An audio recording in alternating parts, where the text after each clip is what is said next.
Hello everyone, मैं चंदन कुमार आप लोगों का अपना यूट्यूब चैनल ऐसी क्लासेस में स्वागत है। तो चलिए मेरे दोस्त, आज हम लोग नया चैप्टर लेकर आए हैं। इसका नाम है दोस्त दो चरों वाले रैखिक समीकरण अर्थात linear equation in two variable. हम लोग बहुत सारे चैप्टर कवर किए, जैसे में ट्रिग्नोमेट्री, हाइट एंड डिस्टेंस और कोऑर्डिनेट ज्योमेट्री, उसका ऑब्जेक्टिव भी देखे, सब्जेक्टिव भी देखे। उसी प्रकार से आज ये देखेंगे दो चर वाले रैखिक समीकरण, इसका भी ऑब्जेक्टिव देखेंगे और सब्जेक्टिव देखेंगे। लेकिन ऑब्जेक्टिव पढ़ने से पहले हम लोग सब्जेक्टिव कवर करेंगे, उसके बाद ऑब्जेक्टिव भी इजी वे में बनेगा। क्लियर? तो चलिए, वो रहा कि linear equation in two variable. तो पहले तो मैटर यहां आता है ना दोस्त, कि आखिर ये लीनियर इक्वेशन है क्या। कहने का अर्थ, इस चैप्टर में दो चर वाले रैखिक समीकरण में हम लोग क्या पढ़ेंगे, किस टाइप के क्वेश्चन आएंगे और कैसे सोल्व होगा। क्लियर मेरे दोस्त? ये सारे जो भी मन में क्वेश्चन आ रहा है, राइज हो रहा, वो सारा सॉल्यूशन इस लीनियर इक्वेशन में हर स्टेप बाय स्टेप बताते हैं। तो देखिए, नाम से अगर यहाँ पे देखे तो दो दो के मतलब आप लोग समझ रहे होंगे क्या। दो दो के मतलब सीधा दो डिजिट वाले दो, दो चर वाले रैखिक समीकरण, समझ रहे हैं? दो चर वाले, चलिए यहाँ दो चार वाला रैखिक समीकरण। ठीक, तो देखिए दो के मतलब समझ गए, हमको समझना है चार। चार क्या होता है? क्लियर मेरे दोस्त? तो देखिए, चार होता है और एक अचर होता है। हम लोग पढ़े हैं, एक चार होता है और एक अचर होता है। समझ रहे बात के? तो चार क्या होता है और अचर क्या होता है, इस पे बात करेंगे और उसके बाद हम लोग इसका सॉल्यूशन देखेंगे। क्लियर? क्या क्या कैसे होगा। तो देखिए, हम लोग एक स्लाइड ले लेते हैं, समझे दोस्त। तो बढ़िया से पढ़ते हैं कि आखिर होता क्या दो चर वाले रैखिक समीकरण, समझे? बहुत इजी में देखेंगे। तो चर के मतलब होता है दोस्त एक चर और एक अचर। वो क्या होता है उसके बारे में समझाते। देखिए, बोला दो चर वाले रैखिक समीकरण। तो सबसे पहले हमको क्या चीज पढ़ना है? सबसे पहले चर के बारे में समझना है, उसके बाद समझना है समीकरण के बारे में कि समीकरण क्या है। क्लियर है दोस्त? अब दो तो हम लोग समझ ही गए कि दो के मतलब जिसमें दो दो के बारे में अध्ययन हो। अब चार देखिए, चार के मतलब होता है ना दोस्त, चार के मतलब ही होता है वेरिएबल। वेरिएबल के मतलब आप ले लीजिए एबीसीडी का कोई लेटर, एक्स वाई के कोई लेटर, जो कोई डिजिट से जिसका मान चेंज हो। क्या हो? चेंज हो। जैसे अगर यहाँ पे अगर कोई 2x आ जाए, ठीक है, कोई 2a आ जाए या खाली a आ जाए, तो ये सब जो वैल्यू है ना, ये चर है, वेरिएबल है, इसका मान बदलता है। जो ना बोलता है कि तुरंत तुरंत इरादा बदलने वाला, वो वैल्यू है चर। बात समझ में आ गया? अब इस चर में ही आता है एक अचर। क्या आता है दोस्त? अचर। अचर को ही बोलते हैं कांस्टेंट। और ये अचर जो होता है ना, जो कभी नहीं बदलता है मेरे दोस्त, वो एकदम फिक्स है। तो ये जब नहीं बदलता, इसका मतलब हो रहा है कि इसका जो वैल्यू आएगा, कोई डिजिट आएगा 9, 6, 105, जो भी जो लिखा गया, ये चेंज नहीं होगा। ये हुआ हमारा कांस्टेंट अचर। समझ गए चर और अचर क्या है? अब देखिए समीकरण। तो देखिए, समीकरण की बात आती है तो हम लोग बहुपद पढ़े थे। तो क्या होता था कि 4x प्लस 9 या 4x² प्लस 9। अगर स्क्वायर है तो द्विघात बहुपद, अगर पावर 2 नहीं है तो रैखिक बहुपद या एक पदीय बहुपद, ऐसा बोलते थे। तो ये बहुपद है। अब सर समीकरण क्या? तो इसी बहुपद में मेरे दोस्त इक्वल के बाद कोई डिजिट आ जाए या इक्वल के बाद कोई नंबर आ जाए, कोई वैल्यू आ जाए, अर्थात जिस बहुपद में बराबर लगाने के बाद दोनों साइड मान पता रहे, इस टाइप का जब फंक्शन आएगा तो हम इसको समीकरण बोलेंगे। बहुपद और समीकरण में बस इतना ही अंतर रखना कि समीकरण में इक्वल होना जरूरी है। इसको एलएचएस, इधर वाले को एलएचएस बोलते हैं और इधर आरएचएस बोलते हैं। जब इस फॉर्म में नजर आ जाए तो ये समीकरण है, और एक तरफ फॉर्म में आ जाए ऐसे 4x प्लस 9 बराबर के उधर क्या है ना है उतना डिटेल नहीं, ये बहुपद में आता है। क्लियर है मेरे दोस्त? हम लोग जो चैप्टर पढ़ रहे हैं दो चर वाले रैखिक समीकरण, हमने दो के बारे में बता दिया, चर के बारे में बता दिया, समीकरण के बारे में बता दिया। अब बात आ गया रैखिक। रैखिक नाम से ही पता चल रहा है, रैखिक रैखिक रैखिक। अगर बार बार बोलिएगा अर्थात लीनियर लीनियर, जो एक लाइन पे, समझ रहे बात के दोस्त, एकदम एक लाइन पे रहेगा ना, उस पे घात मैंने द्विघात नहीं ना त्रिघात, सिर्फ लीनियर रहेगा। क्लियर है? ये है रैखिक समीकरण, जिसका अगर बोले तो अधिकतम घात एक ही होना चाहिए। कितना होना चाहिए? एक ही, एक से ज्यादा घात नहीं। जैसे यहाँ पे सीधा अगर बोले तो यहाँ पे 9x प्लस 6y बराबर 0। अब इसमें घात अगर पूछे तो x पे कुछ नहीं तो घात एक, कुछ नहीं तो एक। समझ रहे बात क्या? अर्थात अधिकतम घात एक, उसे भी क्या बोलेंगे? रैखिक। और जब उस समीकरण पे रहे तो रैखिक समीकरण। यहां तक क्लियर?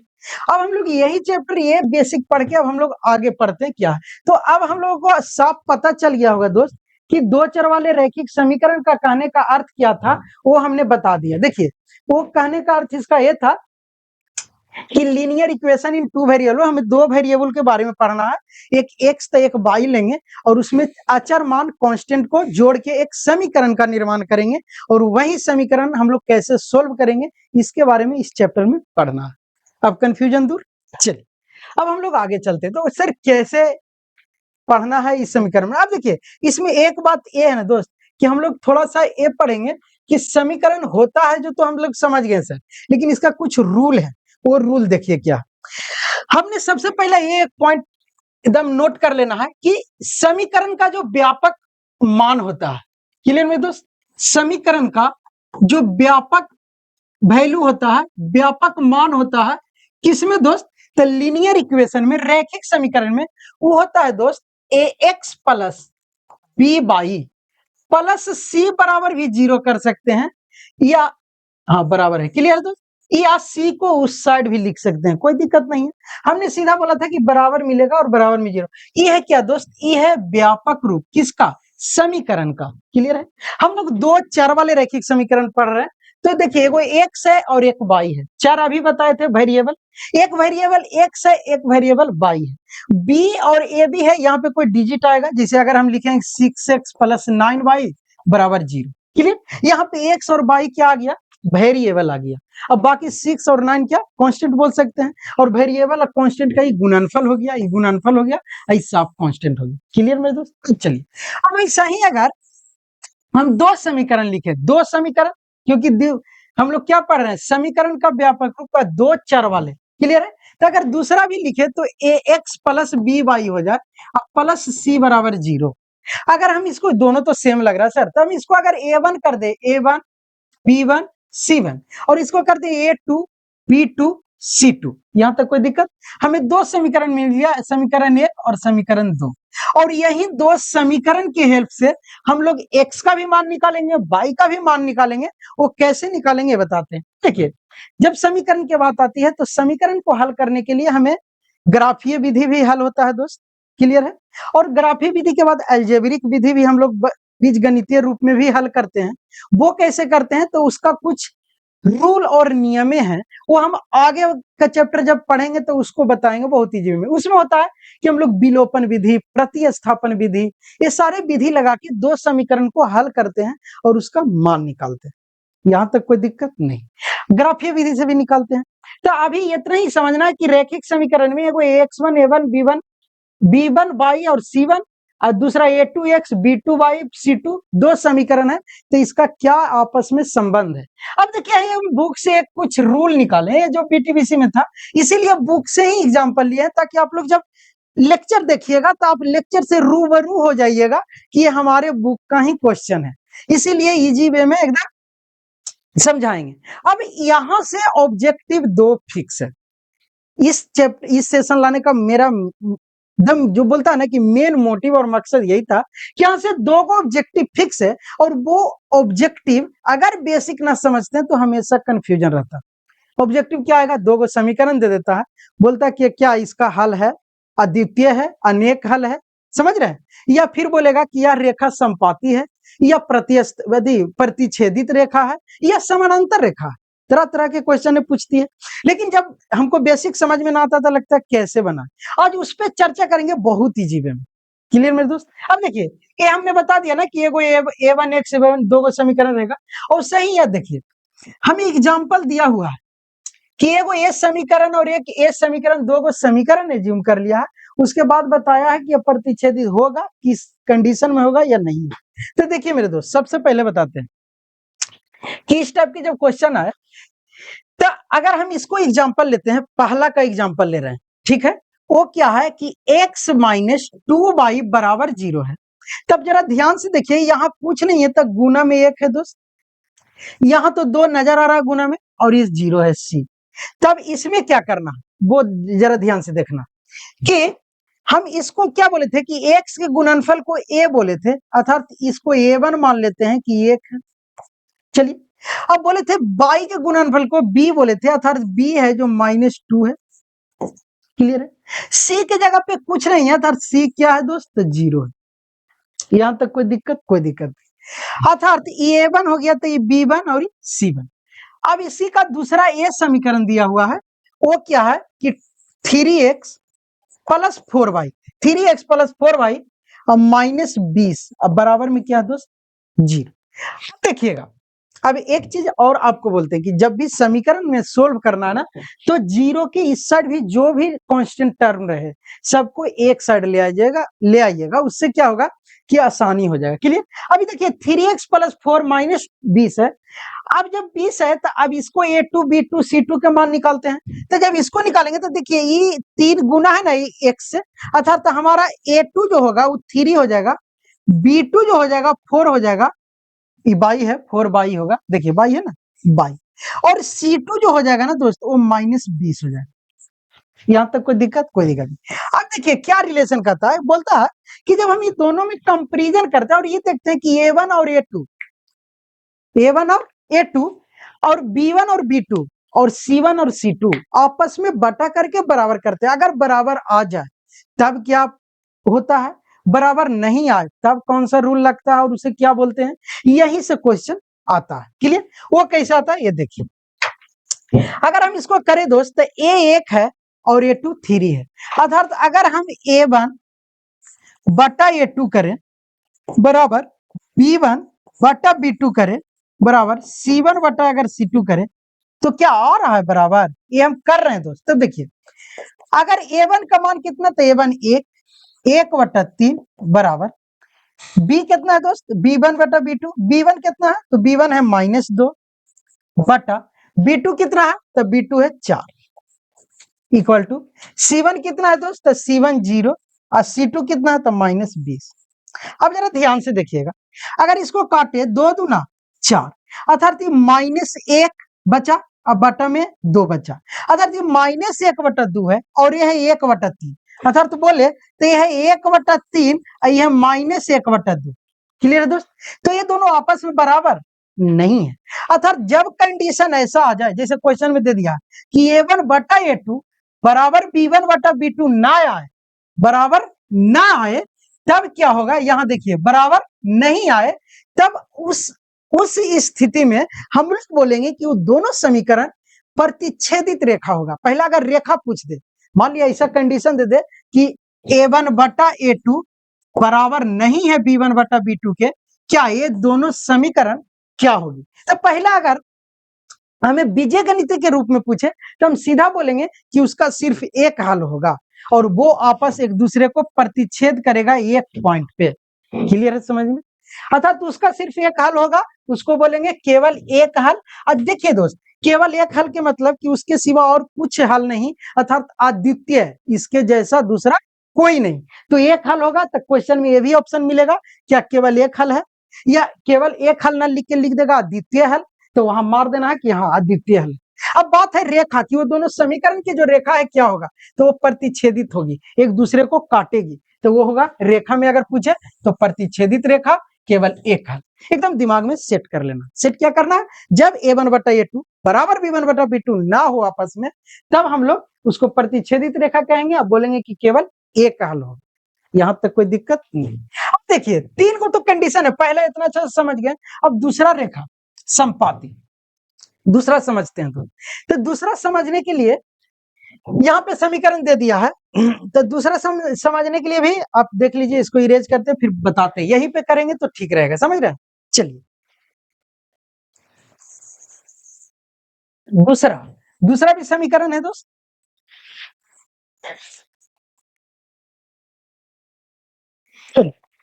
दूसरा क्या बोल रहा कि ये समीकरण दिया हुआ 2x plus 3y minus 9 4x plus 6y minus 18, अर्थात दूसरा की जो समीकरण है 2x प्लस 3y माइनस 9 बराबर 0 और यह 4x प्लस 6y माइनस 18 बराबर 0।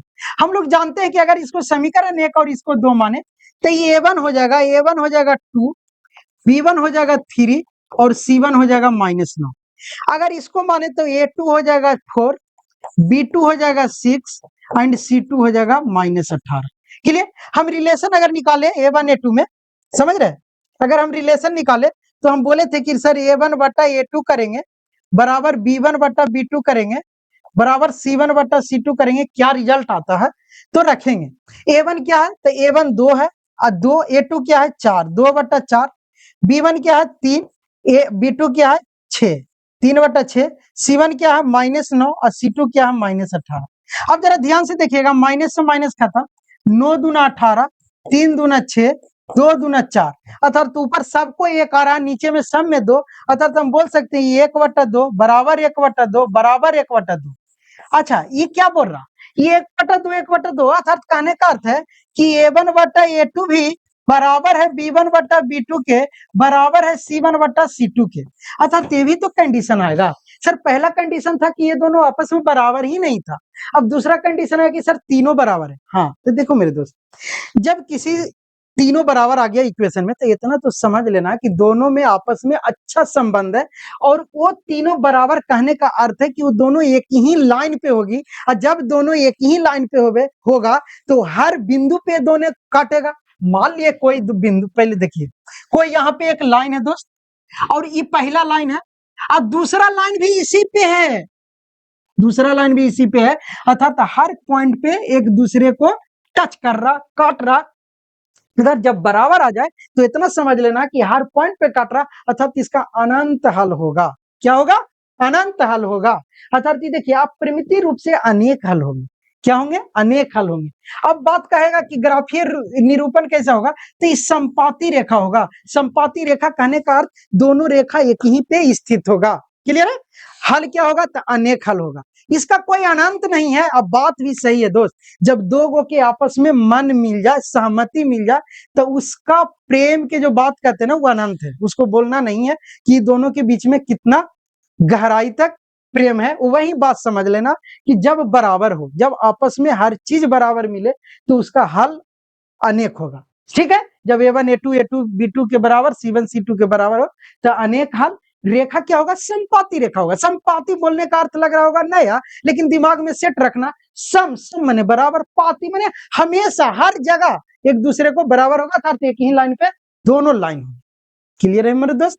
चलिए दूसरा भी क्लियर। अब तीसरा आते हैं, तीसरा क्या कह रहा, इसको पे चलते हैं। क्लियर? तीसरा बोल रहा कि समीकरण ये भी दे ले दोस्त, जब बोल रहा क्या कि अभी देखिए पहला हम लोग पढ़े कि ये दूसरा आपस में बराबर नहीं है, तब जब बराबर नहीं है तब प्रतिच्छेदित रेखा, सब आपस में बराबर है, संपाती रेखा, अनेक हल, इसका एक हल। अब देखिए ये बोल रहा कि दो गो बराबर है, a1 बटा a2 b1 बटा b2, लेकिन तीसरा बराबर नहीं है। तो जब तीसरा बराबर नहीं है दोस्त तब क्या होगा? तब बोल रहा समानांतर रेखा होगा, इसका कोई हल नहीं होगा। बात भी सही है मेरे दोस्त, इसके बारे में भी बताते हैं। तीसरा समीकरण लेते हैं एग्जाम्पल। ठीक, चलिए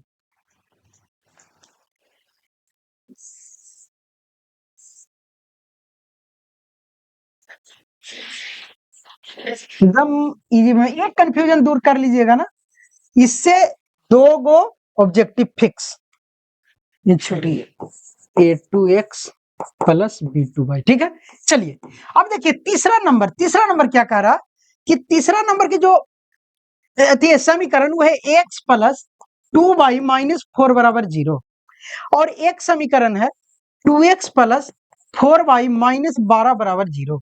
अब देखिए अगर ये समीकरण फर्स्ट और ये सेकंड माने तो ये a1 बराबर हो गया x के आगे कुछ नहीं तो एक बोले थे दोस्त, a1 a2 b1 क्या हो गया?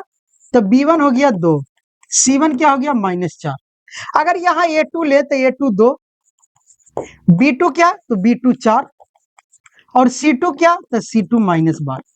यहां तक कोई दिक्कत? आप देखिए अभी बोले थे ना कि सर a1 बटा a2 करेंगे, b1 बटा b2 करेंगे, और c1 बटा c2 करेंगे। करते हैं क्या रिलेशन आता है? ठीक, तब देखिए करते हैं तो सर a1 1 है बटा 2, फिर अगर हम b1 b2 करते हैं b1 b2 तो b2 b1 है 2, अब B2 है 4।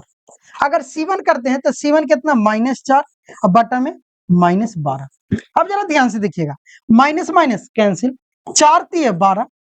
क्लियर है दोस्त। अब देखिए 2 दूना 4, 1/2। तब यहाँ से रिजल्ट ये नहीं कर रहा कि 1/2 और ये भी 1/2, लेकिन 1/3 है। अर्थात कहने का अर्थ आ रहा है कि 1/2 बराबर है 1/2, लेकिन ई बराबर नहीं है, ई 1/3 है। अर्थात कहने का अर्थ है कि A1/A2 बराबर है B1/B2 के, लेकिन ये नहीं है बराबर C1/C2। अब देखिए एक कंडीशन आ गया। अब इसमें क्या होगा, तो देखिए दोस्त, जब ऐसा कंडीशन आ जाए तो इसमें लिखना है कि ये समानांतर रेखाएं होगी। समानांतर के मतलब दोस्त कि एक दूसरे से कभी नहीं मिलेगी, एक दूसरे से कभी नहीं मिलेगी। कितना हूं दूर दिल्ली से मुंबई लेके चल जाइए, कितना हूं टूर घुमा दीजिए, एक दूसरे से नहीं मिलेगी। इसको बोलेंगे क्या, समानांतर रेखा। इस कब सिचुएशन बनेगा, जब हमारे दो बराबर होंगे लेकिन तीसरा बराबर ना हो। अर्थात कहने का अर्थ क्या है वो जरा यहाँ पे गौर से समझना। देखिए कोई भी रिलेट से समझिएगा ना तो कभी नहीं भूलिएगा। यहाँ पे दो भाई, एक बड़ा भाई एक छोटा भाई। कौन है, बी से बड़ा भाई, सी से छोटा भाई। बड़ा भाई और छोटा भाई में नहीं बन रहा, आपस में बराबर नहीं है। लेकिन यहाँ पे ये को देखिएगा, ये कोई पड़ोसी कूटनीतिज्ञ आ गए हैं और वो छोटा भाई से मिलाप कर लिए हैं। तो आपको तो पता ही है कि जब इनका बात छोटा भाई, जब अपनों की बात दूसरों से शेयर होने लगे तब अपनों में क्या होती है, दूरियां बढ़ने लगती है। वही बात है, ये छोटा भाई पड़ोस से बात करना चालू कर दिया है, तो इसको बड़ा भाई पड़ोस से बात करना चालू किया, छोटा भाई से बनना बंद हो गया। अर्थात ये अब फिक्स हो गया कि ये दोनों में कभी आपस में मेल नहीं होगा। और जब इस सिचुएशन में आ जाए तो लिखना है कि ये समानांतर रेखा होगा, कभी आपस में नहीं मिलेगी और इसका कोई हल नहीं होगा, कोई सॉल्यूशन नहीं। अब बात भी फिक्स है दोस्त, जब दोनों में आपस में बन ही नहीं रहा तो वहां हल का क्या उम्मीद रखते हैं, क्या सॉल्यूशन आपको मिलेगा, कुछ नहीं। तो ये ट्रिक याद रखना है, बड़ा भाई छोटा भाई और तीसरा पड़ोसी। अर्थात कहने का अर्थ है कि बड़ा और छोटा भाई में ना पटे और इस टाइप के ऑब्जेक्टिव आ जाए, समझ जाइएगा इसका कोई हल नहीं, कहीं नहीं मिलेगा। कहीं नहीं मिलने का मतलब समानांतर रेखा फिक्स। चलिए तो ये एक ट्रिक क्लियर। दूसरा भी ट्रिक क्लियर है, जब आपस में ना बने तब प्रतिच्छेदित काटा काटी। क्या, काटा काटी। काटा काटी के मतलब कि एक दूसरे को प्रतिच्छेद करती है और एक ही हल निकलेगा। हल कितना निकलेगा, एक हल। बस काटे काटी हो ही रहा, जिसको दाव मिला काटा, कहानी खत्म। तो यहाँ पे एक हल कब, जब ये दोनों आपस में ना मिले। तो अब देखिएगा मेरे दोस्त, अब ये तीसरा, तीनों बराबर A1/A2, B1/B2 और C1/C2 तीनों बराबर हो। बराबर कहने का मतलब कि आपसी सहमति, सद्भावना, प्रेम। अर्थात जब ये तीनों आपस में ऐसा सिचुएशन आ जाए कि आपस में तीनों बराबर है तो उसका अनेक हल है दोस्त। बात भी फिक्स है। जहां प्रेम की बात आती है ना, वहां पर हल को जो कहते हैं ना कि आप गिन नहीं सकते, अनलिमिटेड। क्लियर है। तो यहाँ पे अनेक हल होगा। अब देखिए क्यों इसे रिलेट करके बता रहे हैं, इसीलिए ना कि यहाँ से ऑब्जेक्टिव छूटता है। क्लियर में दोस्त, जब मैं भी 10th में था मेरा भी छूटा था, इसीलिए बोल रहे हैं, कंफ्यूज हो जाते हैं बच्चे। तो अब हम तीनों ट्रिक बता दिए। पहला, जब दोनों ना मिले प्रतिच्छेदित। तीसरा, दूसरा जब आएगा कि तीनों बराबर, A1/A2, B1/B2, इसका अनेक हल। और जब अनेक हल होगा तब दोनों संपाती रेखा होगा। संपाती कहने का मतलब दोनों लाइन एक दूसरे पे ओवरलैप करेगा, उसी पे रहेगा, और उसी पे रहेगा तो हर पॉइंट उसका हल निकलेगा। समझ गए दोस्त। तीसरा समानांतर रेखा, वो भी अच्छे तरीके से बता दिए कि जब आपस में दोनों भाई में भाईचारा न रहे, तीसरा कोई एंट्री मारे तो वहां पे समानांतर, वो दोनों भाई में कभी आपस में मेल ना होगा और उसका वहां पे हल का कोई उम्मीद नहीं, कोई हल नहीं होगा। क्लियर है। ये रिलेट कर दिया है, समझ रहे हैं। ऐसा नहीं समझिएगा कि ऐसा है कुछ, आप इतना ही याद रखिए कि जब एक कंडीशन आ जाए तो संपाती रेखा, एक कंडीशन आ जाए समानांतर रेखा, कोई हल नहीं, इसका एक हल और प्रतिच्छेदित रेखा। क्लियर है।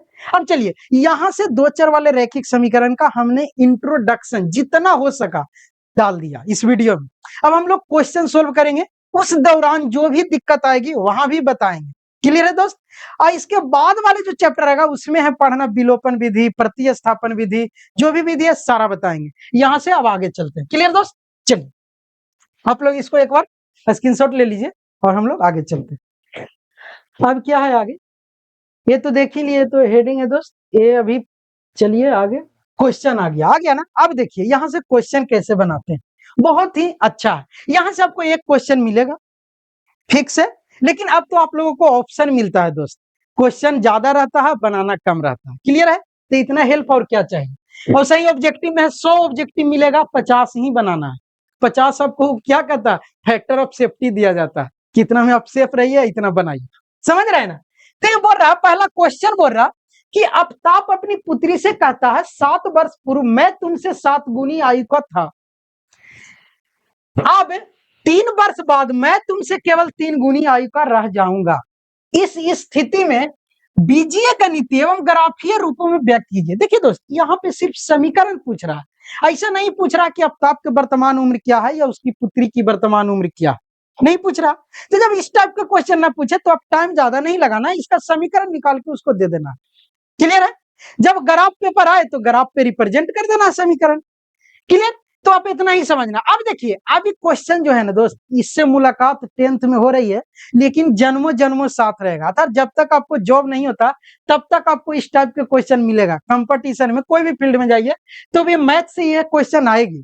कभी पूछेगा दादा की उम्र दादी से कम, तो कभी पूछेगा पोता की उम्र दादा की उम्र, ये अब मिलता जुलता रहेगा। इसीलिए ये जब लाइफ में पहली बार आया है तो बहुत ध्यान से देखिए और यहाँ से सीखिए। जो वर्ड बोलते हैं ना, वो वर्ड को आप यूज कीजिए कि कहां कहां दिक्कत आएगी। तो देखिए, दिक्कत कहां आएगी, पहला बात बताते हैं।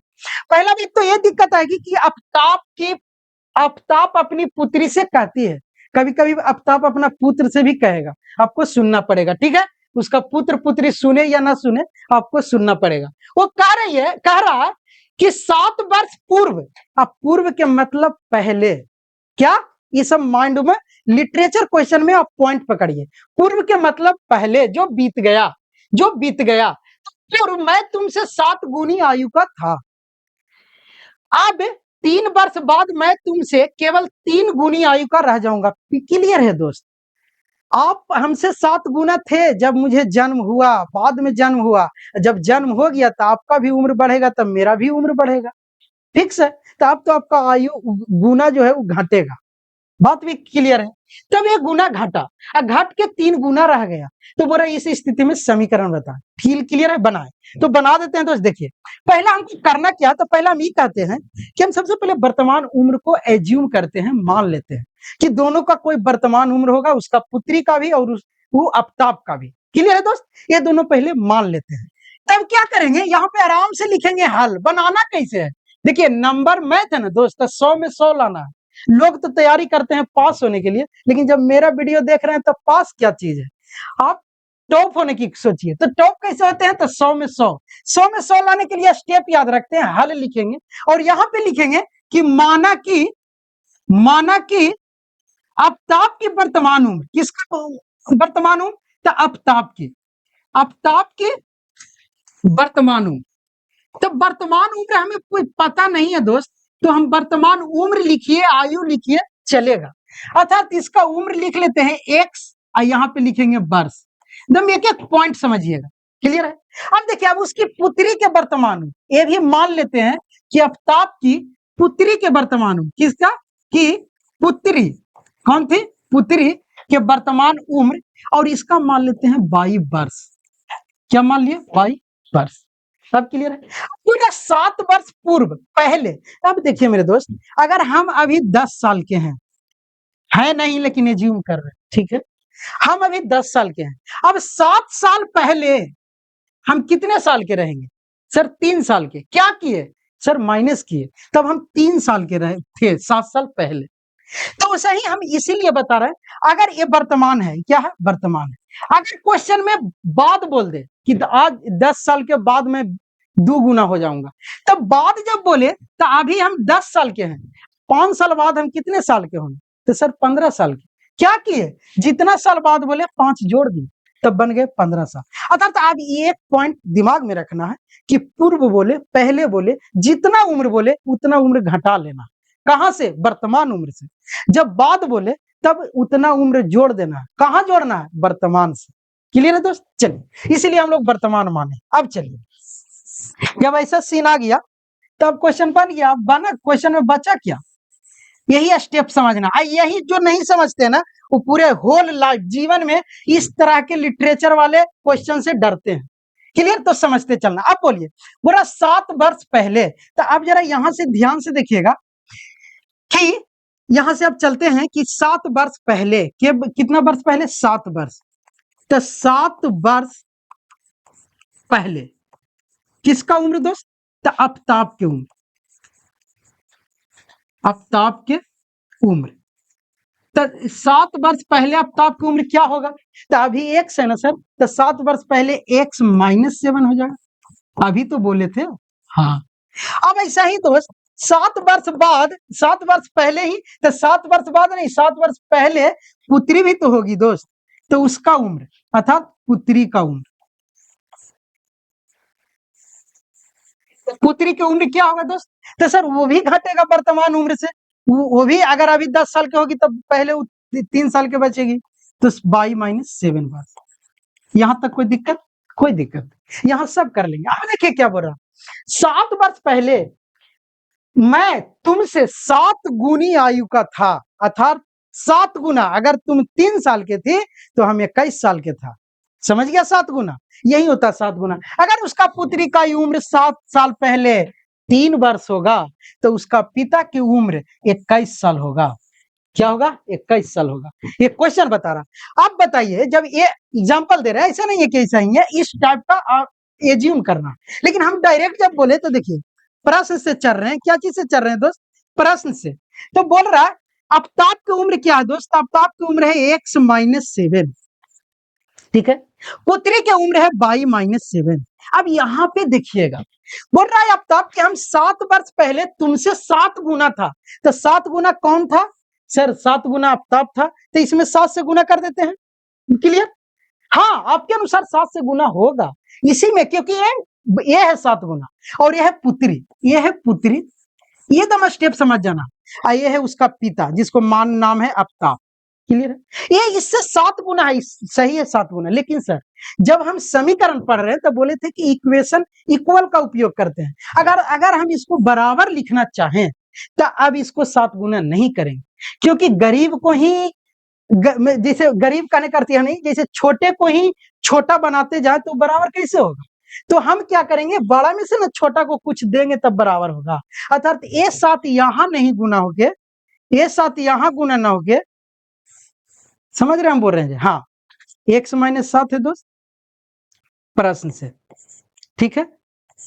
हाँ, अब ये 7 यहां नहीं गुना होके यहां करेंगे तब ये आपस में बराबर होगा। क्यों? क्योंकि देखिए अभी हम बोले ना कि उसका मान लिया पिता 21 साल के था और ये 3 साल के। अब हम इसको बराबर करना चाहते हैं, क्या करेंगे? 21 में 7 से गुना कर देंगे, हो जाएगा बराबर? नहीं। तब हम क्या करेंगे, इसी में ना 7 से गुना करेंगे तो ये भी 21, ये भी 21। यही ट्रिक है, यही यूज करना है कि जब भी पूछे 7 गुना कौन? पिता, लेकिन गुना किस में करना है? पुत्री में। क्यों? क्योंकि हम उसको बराबर कर रहे हैं। क्या कर रहे हैं? बराबर कर रहे हैं। ऐसा नहीं समझना है कि पुत्री 7 गुना है, नहीं, 7 गुना पिता ही है, आफ्ताब ही है, लेकिन बराबर करने के लिए यूज करते हैं। क्लियर है? अब इसको हल कर देना, तो हो गया एक्स -7 बराबर 7/-7 क्लियर? अब सबको एक साइड लाना है, तो एक साइड लाएंगे तो एक्स, अब -7y, -7y, ये प्लस में इधर आएगा -7y। ये अगर इधर ले आते हैं तो ये -7, अब प्लस 49 हो जाएगा बराबर 0। क्लियर? अब जरा ध्यान से देखिएगा, ये हो गया एक्स -7y। आई 49 में से 7 जाएगा दोस्त 42, अब 42 प्लस में, क्योंकि 49 प्लस में, बड़ा मान प्लस में, तो ये हो जाएगा +42 बराबर 0। आप ये समीकरण ऐसे भी लिख सकते हैं, अगर आपको इच्छा है तो 42 को उधर लिखिए -42 भी, अर्थात लिख सकते हैं एक्स -7y -42 बराबर लिख के इधर -42। यहां तक कोई दिक्कत? कोई दिक्कत नहीं। इससे एक समीकरण निकला। क्या निकला? तो एक समीकरण जो पहला इतना बोला ना, समझाने के लिए इतना ले लिया। अब देखिए दूसरा आराम से बना लीजिएगा। अब बोला 3 वर्ष बाद, आ गया ना, वो पहले था अब बाद है। 3 वर्ष बाद मैं तुमसे केवल 3 गुनी आयु का रह जाऊंगा। अर्थात कहने का अर्थ इसका बहुत अच्छा है कि एक ही बार में हमें प्लस वाला भी क्वेश्चन दे दिया और माइनस वाला भी क्वेश्चन दे दिया, और बाद बोल रहा है ना, तो करना कुछ नहीं है। 3 साल बाद, समझिएगा, कितने साल बाद?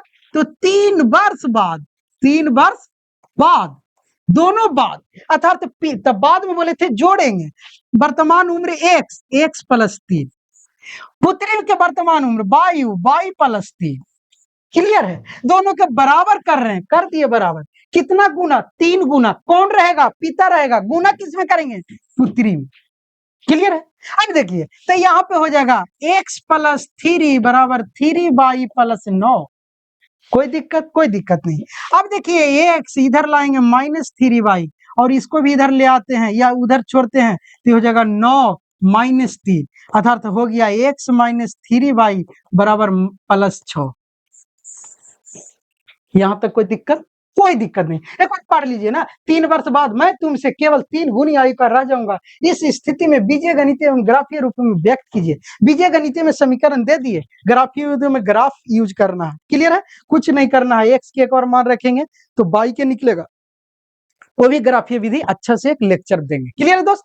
चलिए तो यहां से क्वेश्चन नंबर क्लियर, पहला समीकरण ये आया x - 7y + 42 बराबर 0, ये आ गया x - 3y बराबर +6, क्लियर है दोस्त। चलिए अब हम लोग आगे चलते हैं, चलिए तो आगे क्वेश्चन नंबर 1 के बाद क्वेश्चन नंबर 2,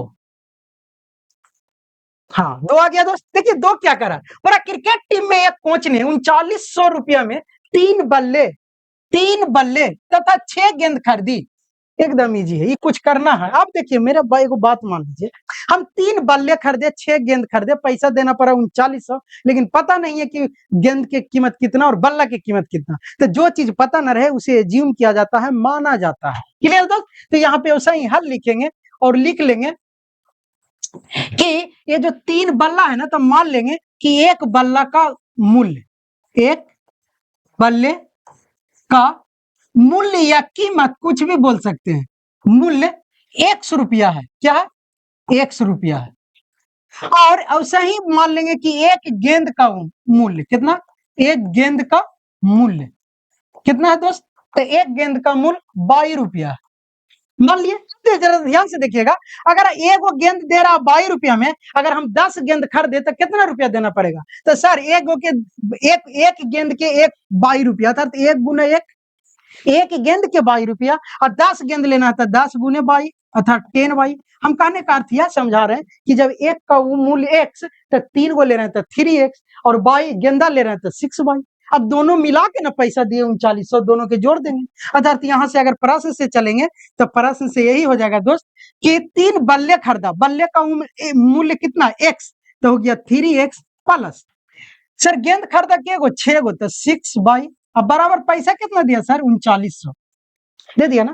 अब देखिए ये इसको इजी बनाने के लिए कॉमन है सब में कितना, 3, तो 3 अगर बाहर करते हैं दोस्त तो 3, तो ये हम बचेगा x प्लस 3 दूना 6y बराबर 33 3900 1300, ये वो समीकरण बन गया दोस्त। अब बोलिए क्यों, क्योंकि हम बता चुके हैं कि समीकरण में इक्वल अंक को गुना भागा, इक्वल से जोड़, इक्वल से घटा कर सकते हैं, क्लियर है। तो इक्वल सब में था, हटा दिए 3। अब देखिए दूसरा बोल रहा, यहां तक खरीद लिया, बाद में क्या किया कि उसने एक बल्ला, बाद में एक और बल्ला तथा उसी प्रकार 3 और गेंद, बल्ला खरीदा एगो 39, ठीक तो है, 3/6, हाँ। अब देखिए बाद में बोल रहा कि क्या बल्ला खरीदा, तो बल्ला खरीदा 1, अर्थात बल्ला का कीमत कितना है दोस्त, एक बल्ले के दाम x, तो 1 से रह देते हैं, ठीक है। गेंद कितना खरीदा, तो गेंद खरीदा 3, एक गेंद की कीमत 22, तो 3 गेंद की कीमत 3/22। अब बराबर में पैसा दिया कितना, तो पैसा दिया 1300, क्लियर है। अब देखिए यहाँ पे कोई कॉमन नहीं सर, तो इसको ऐसे ही छोड़ देते हैं और ये हो जाएगा समीकरण सेकंड, क्लियर है। हम लोग को इतना ही करके छोड़ देना, क्योंकि हम ये नहीं पूछ रहा कि एक बल्ला की कीमत है कितना, अगर कहता तो दोनों को हल करते, एक्स के मान निकालते, वो एक बल्ले का कीमत निकल जाता, बाई का मान निकालते, वो एक गेंद का कीमत निकल जाता, लेकिन वो हम लोग आगे देखेंगे, क्लियर है। चलिए नेक्स्ट चलते हैं, क्वेश्चन नंबर 2, क्वेश्चन नंबर 3, ये एक्सरसाइज एनसीईआरटी का 3.1 है, क्लियर है दोस्त, आप लोग को पता ही होगा, देखने से भी पता लग रहा होगा कि एक्सरसाइज 3.1 है, क्लियर। चलिए बोल रहा है, अब यही एकदम सेम क्वेश्चन, इसको बनाए आप लोग डायरेक्ट बना लीजिए, लेकिन चलिए बोल रहा 2 केजी सेब लिया, 1 केजी अंगूर लिया और मूल्य किसी दिन 160 रुपया दिया, मार्केट गया, 2 किलो अंगूर उठाया, 2 किलो सेब और 1 किलो अंगूर उठा लिया, 160 रुपया दिया। 1 महीना बाद गया, हो गया होगा टाइफाइड, 1 महीना घर में होगा। 1 महीना जब बाद गया तब क्या कह रहा कि 4 केजी सेब ले लिया। कितना ले लिया? 4 केजी सेब और 2 केजी अंगूर। अब उसका मूल्य उसको 300 देना पड़ा। वो तो अकचका गया कि 300 देना पड़ रहा, लेकिन ये नहीं देख रहा कि हम लोग क्वांटिटी कितना ले लिए, 4 केजी ले लिए। यहाँ पे 2 केजी, यहाँ तो 1 केजी अगर जोड़े तो ये 3 किलो खरीदा था, आज 6 किलो खरीद के लेके आ रहा, तो 300 दे दिया था। कौन बड़ा बात है क्या दोस्त? अब देखिए इस स्थिति में बीजीय गणितीय एवं बीजीय ज्यामितीय रूप में व्यक्त कीजिए। फिर वही है, समीकरण निकाल के छोड़ देना है। ऐसा नहीं पूछ रहा कि कैसे केजी सेब था, कितने रुपया लगा 1 केजी खरीदने में, ऐसा नहीं ना पूछ रहा, तो समीकरण निकाल के छोड़ देंगे। करना कुछ नहीं है, वैसा ही जो करते आ रहे हैं हल मान लेंगे कि माना कि 1 केजी सेब, क्या है? सेब। माना कि प्रति किलो केजी भी लिख सकते हैं, या लिख सकते हैं कि 1 केजी सेब का दाम, सेब का मूल्य 100 रुपया था। कितना रुपया था? 100 रुपया। और ऐसा ही मान लेंगे कि 1 केजी क्या चीज का दोस्त? तो अंगूर का, अंगूर है ना, हाँ, अंगूर का मूल्य 22 रुपया। अब देखिए यहाँ 1 केजी क्यों लिखे? अब प्रति केजी भी लिख सकते थे, लेकिन कंफ्यूज ना हो इसीलिए बोल रहे हैं कि यहाँ 1 केजी लिख दिए। क्लियर है? 2 केजी लेगा 2 से गुना, 3 केजी लेगा 3 से गुना, 4 केजी लेगा 4 से गुना, ऐसे यहाँ प्रति केजी भी लिख सकते हैं। तो हम क्रिटिकल नहीं बनाए। क्लियर है दोस्त? चलिए देखिए, जब ऐसा कर दिए तब प्रश्न से चलेंगे आराम से।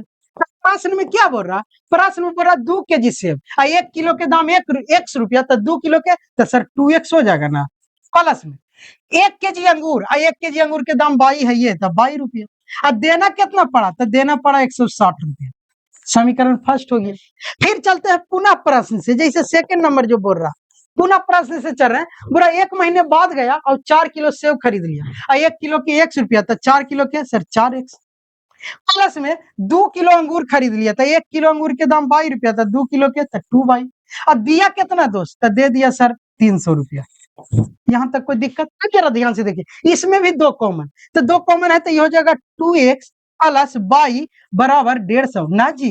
कीमत तो घट गया फल का। देखिए फिर सेम है, देखिए 2 किलो खरीदा सेब, 1 किलो अंगूर, उस समय दिया था 160, अब दिया 150, रेट घट गया, मौसम चेंज हो गया होगा क्या?